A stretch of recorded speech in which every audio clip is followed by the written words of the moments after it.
Quando, por exemplo, a gente escuta, né, no mercado, saindo, startup captou 300 milhões de reais. Interessantíssimo, muito legal, mas não é que ela captou e é dela e ela tem 300 milhões de reais porque ela é legal. Ela captou 300 milhões de reais porque ela provou que ela vai gerar muito mais que 300 milhões de reais. Como? Com planejamento estratégico de um negócio onde visa, né, uma proposta de valor, uma solução para um mercado adequada, com um segmento muito claro, que essa é outra coisa também, né, que a PME às vezes esquece, segmentar o teu nicho de clientes, sabe ali quais são as receitas dela, sabe quais são os custos, e ela vendeu essa proposta a 300 milhões de reais para uma venture capital da vida, que comprou e falou, beleza, então eu espero e estou vendo que a projeção sua é de ganhos futuros muito maior do que isso. Sim. Então, esse é um principal ponto, né? É aí que a gente está trabalhando. Então, quando a gente fala que uma startup captou X milhões de reais, sempre vale entender que ela captou numa promessa. Sim. E é muito por conta disso também que muitas startups lá atrás, quando o mercado começou a fechar um pouquinho o dinheiro ali na mesa, em 2021, 2022 ali, muitas startups morreram. Por quê? Porque ficaram dependentes desse dinheiro, né, de captação. Muito parecido com o modelo, né, numa escala talvez um pouco maior na questão financeira, muito parecido com esses empreendedores que a gente está falando. Então, a mentalidade, ela tem que ser uma mentalidade de gerar lucro. Perfeito. Sempre uma empresa tem que buscar. Primeiro, se ela está iniciando o teu break-even, então aonde eu, né, nivelo os meus investimentos, depois com a minha geração de receita, de lucro que eu estou gerando aqui. Beleza. Depois disso, buscar esse resultado, buscar o lucro. É isso que a gente tem que viver, né? Agora, recentemente, esse ano, a OMIE conseguiu chegar no seu break-even. Depois de 10 anos. Olha que jornada, mas ela sempre soube onde ela quis chegar, sempre vendeu essa estratégia, né? E a captação ela vinha muito por conta disso, né? Estrategicamente eu sei onde eu quero chegar. Hoje é a maior empresa de sistema de gestão do país. Então assim, para chegar nesse lugar e que não demore 50 anos, você precisa do dinheiro para acelerar esse processo, mas tudo de forma muito estratégica. E aí eu vejo muitas PMEs investindo em muitas coisas, Márcio, mas investindo pouco nessa visão. Pegando, sabe? Não, mas é caro um consultor. Mas caro quanto? Isso. Para ficar estagnado. Investir pouco em contabilidades consultivas. Mas por quê? Se a contabilidade consultiva pode te alavancar, gerar muito mais resultado. Se o cara acerta... todo mundo reclama de imposto. Mas você pega uma contabilidade que é consultiva e ela te dá uma redução de 5% nas alíquotas ali, quanto que representa 5% em 5 anos? Perfeito, exatamente. O grande ponto aqui é, se você acha que contabilidade consultiva é caro, presta atenção no teu mindset. Isso. Porque você não está olhando para as vantagens operacionais, fiscais, contábeis que uma empresa como essa pode trazer para você. E essa alavancagem no negócio faz muita diferença. É o que leva uma empresa a ficar pequenininha para uma empresa maior. Então, assim, a gente sabe da complexidade tributária no Brasil. Muitas vezes o empresário ele nem sabe o que a contabilidade faz, qual que é o papel do contador. Eu lembro que na época do banco, eu ia entrevistar um empresário para abrir a conta, né? E eu chegava, viu? Tá, então qual é o seu faturamento? Quanto que a empresa está faturando? Não sei, preciso falar com o contador. Não, mas quanto que a empresa vende? Não sei. Tá, mas qual que é, então, a sua margem? Qual que é? Então, eu fazia algumas perguntas relacionadas ao financeiro e ele não sabia, porque ele achava que o financeiro era o contador. Sim. Então, assim, mas você sabe que o seu contador ele tem que fazer só a apuração do imposto. Ele precisa, obviamente, cumprir outras exigências com o governo. Não a parte da administração financeira da empresa. Quem tem que fazer isso é o empresário.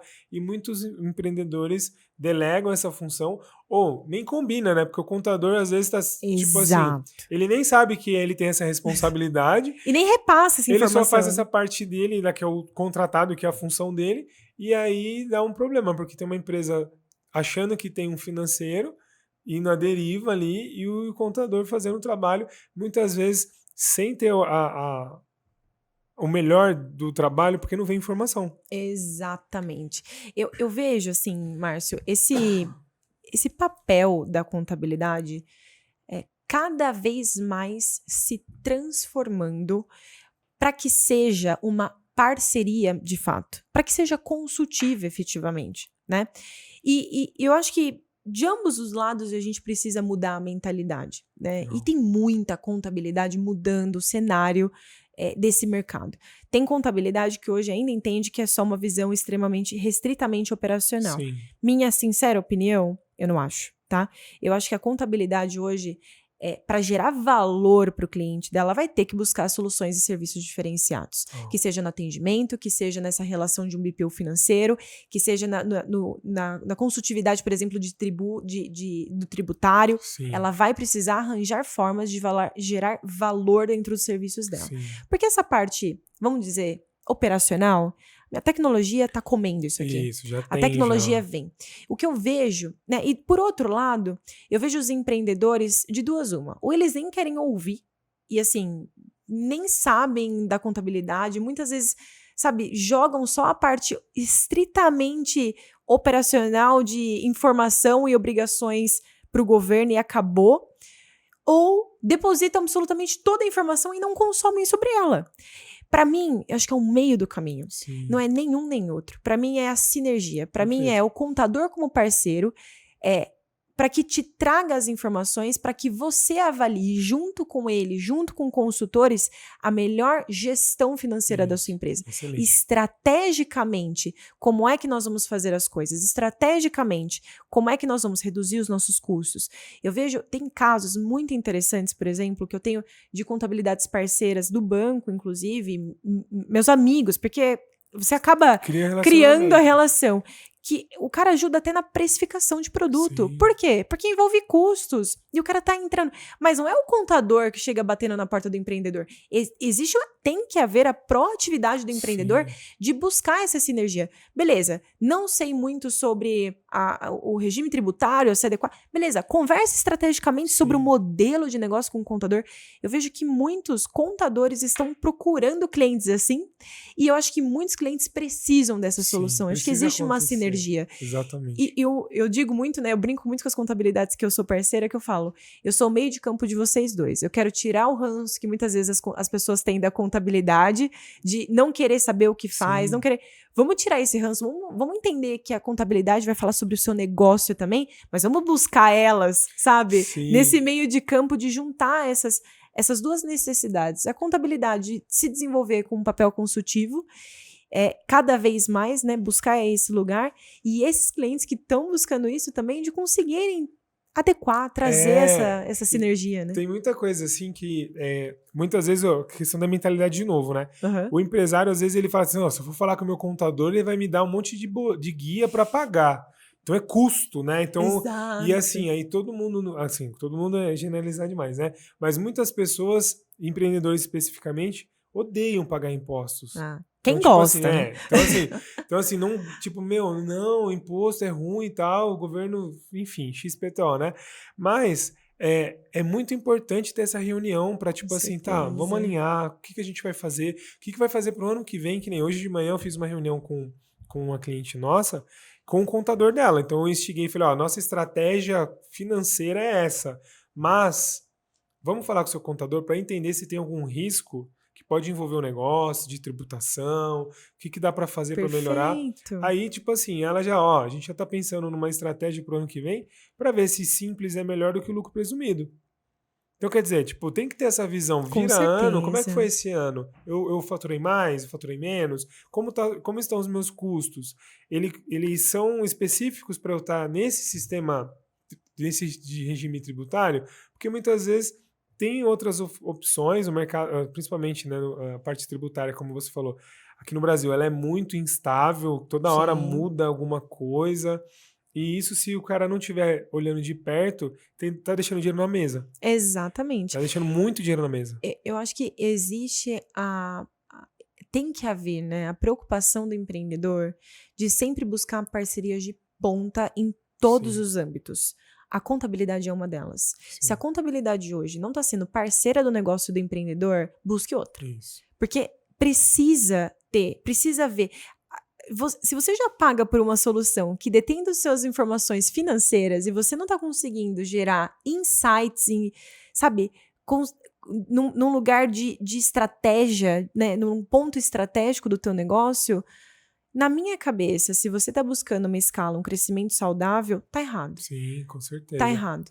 Né? E não só, né? Às vezes o cara tem um jurídico que ele não consulta, então ele faz um monte de besteira. Exato. É que eu tô no meio contábil, pra mim isso. isso é muito... Mas se você for pensar, mas todas as questões, né? Em todos os ambientes, se você consome de uma ferramenta, gestão financeira, tem um RP, e esse RP não te dá relatórios que sejam interessantes para que você consuma, também tá errado. Sim. Então, é um custo, não um investimento, né? Exato. E lá atrás, quando a gente pensava nesse empreendedor, a gente até falou, né? Lá de 10 anos atrás, o cara fazia na máquina de escrever, vendia ali no dinheiro. Cara, o dinheiro nem existe mais. Olha que, né, que mundo a gente vive hoje completamente diferente. Inteligência artificial. Márcio, a gente tem que começar a trabalhar de novo, trazendo a startup como referência, como benchmark pra gente. Cara, quais são as tecnologias de ponta que estão surgindo que podem ser boas para o meu negócio? A inteligência artificial é extremamente enriquecedora. Não é uma... E aí até um ponto legal, né? A inteligência artificial não é uma tecnologia inovadora, tá? Essa inteligência, né? Que não é uma inteligência, na verdade... parece que é uma pessoa, né, que pensa. Não, na verdade é um conjunto, né, estatístico, né, de probabilidades ali que resultam em combinações muito inteligentes, de fato, né? Mas não é uma inteligência artificial. Então, essa tecnologia existe há muito tempo. Acelera, junta informações e te dá um diagnóstico mais preciso. Exato. Vamos usar isso. De que forma a gente, né, contribui?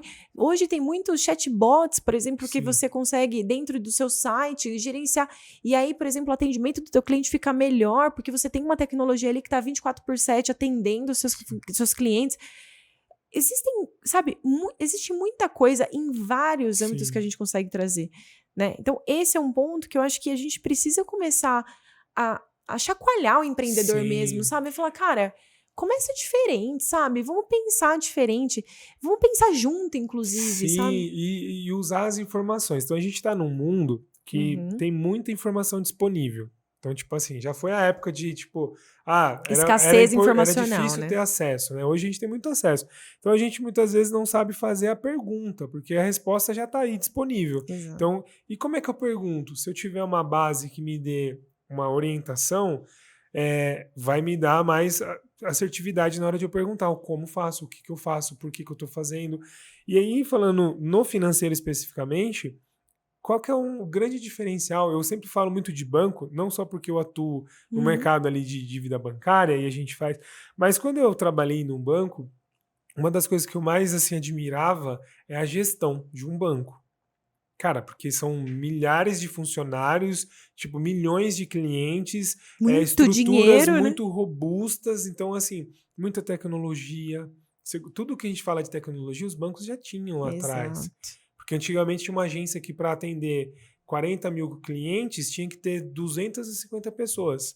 Hoje, trabalhando naquela agência, hoje uma mesma agência que tem 150 mil clientes, tem 20 pessoas. Exato. E como aí entra a tecnologia. Usar tudo isso, porque ele tem tecnologia. E uma das coisas que eu achava incrível é assim, cara, tem métrica para tudo.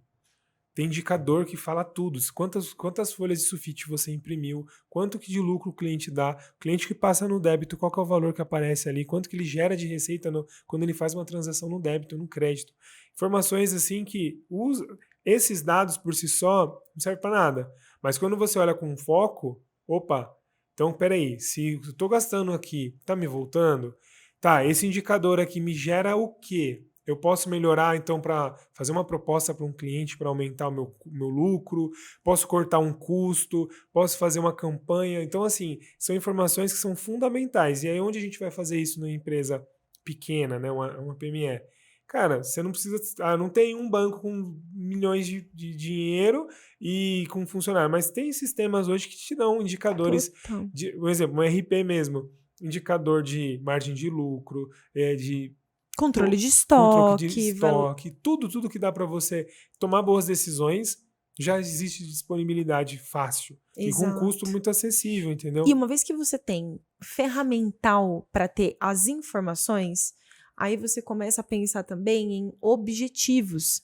Porque o planejamento estratégico ele precisa ser derivado por uma missão. execução. Então, muitas vezes, uma cadeia lógica muito interessante de ser pensado uma vez que você tem um planejamento estratégico legal, e essa palavra planejamento estratégico às vezes soa, nossa, gigantesco, vou fazer para 10 anos. Cara, você pode fazer um planejamento estratégico para 3 meses. Exatamente. Não é uma coisa do outro mundo. Vamos desconstruir também que estratégia só é feita com, expert, não. É apenas organizar a ideia no papel. O que você quer, com qual de recurso, de que jeito, quais são as linhas. De novo, o Lean Canvas aqui para mim funciona muito bem. Depois disso, ferramental para eu ter essas informações e gerenciar. Beleza, consigo, qual é o meu investimento? Porque é um investimento mesmo. Você precisa pensar nisso. E depois, quais são os meus objetivos de crescimento? Que são as métricas.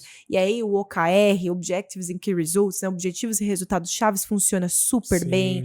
KPIs, né? Os KPIs da vida, que conseguem dar uma orientação de o que eu vou fazer? Mensurado pelo quê? E esse mensurado pelo quê, você precisa ter um número a ser alcançado. E essas ferramentas podem te ajudar nisso. Tô chegando ou não tô? Né? E aí, depois disso tudo, aí vem o papel consultivo da contabilidade, um consultor financeiro que te ajuda nesse processo.